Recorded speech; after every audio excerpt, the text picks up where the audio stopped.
The Skin and Cancer Foundation was the forerunner of the Skin Health Institute. I have been involved ever since 1987 when it all started. However, at that stage, I wasn't a dermatologist. I just failed my exams, and one of my colleagues tapped me on the shoulder and said, "Would you like to start the inaugural contact dermatitis clinic?" And I thought, sure, I can do it. Contact dermatitis is a skin condition where people react to substances on the skin, so they get a rash. And it can be divided into allergies or irritants. And what we do at the clinic is we test people for allergies, and that's a test called patch testing, where people attend over 3 times in 1 week. So I started this inaugural clinic. In 2001, I received a research grant, and when I considered continuing at Monash Medical Centre, the Professor of Medicine said, "That's fantastic, but the university will take their cut of the research grant." So I thought, no, I think I'd prefer to go back to the Skin and Cancer Foundation and run my clinic there. And I used that opportunity to establish a small research group, the Occupational Dermatology Research and Education Centre, because that meant that as well as solving patients' problem with occupational dermatitis, we could actually do some research and find out a bit more about their conditions as well.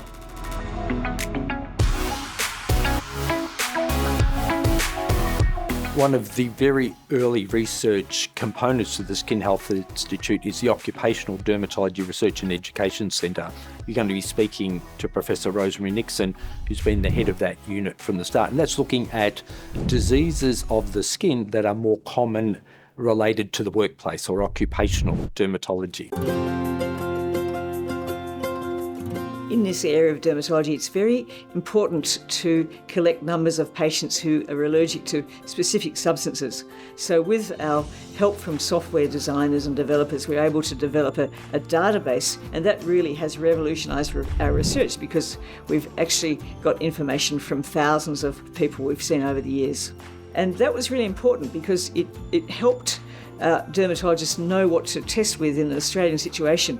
Up until then, they'd been testing their patients on guidelines from Europe, which have different chemicals, different plants. For example, in Australia, we see quite a few allergies to tea tree oil, which is something that they don't see in Europe. So it was really important to have a national series based on our geographic information.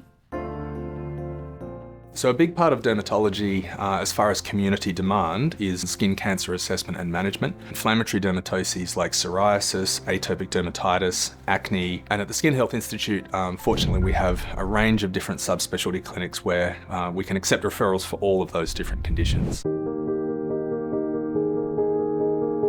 Since my career started in dermatology, there have been major breakthroughs, particularly in how we manage inflammatory skin disease.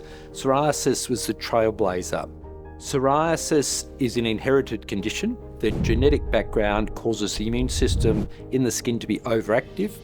The immune system pumps out chemicals that increase blood flow to the skin, making it red, make the skin cells multiply too quickly so the skin thickens up, and those skin cells don't mature properly so they don't flake off. So patches of red, thick, scaly skin, most commonly on the elbows and knees, but can occur on any site of the body. Prior to the new class of therapies being available, we had broad spectrum drugs that suppress the immune system. We now have a range of injectable and now tablet treatments that are very targeted in terms of what part of the immune system they work upon. We've also seen the development of therapies for advanced melanoma, whereas previously advanced melanoma was, in many cases, a death sentence. We now have therapies so that survival, both disease-free and overall survival, are enhanced because of the treatments that we have. We're seeing new treatments for conditions such as atopic dermatitis, hidradenitis suppurativa, even for conditions like acne, we are seeing new therapies coming through.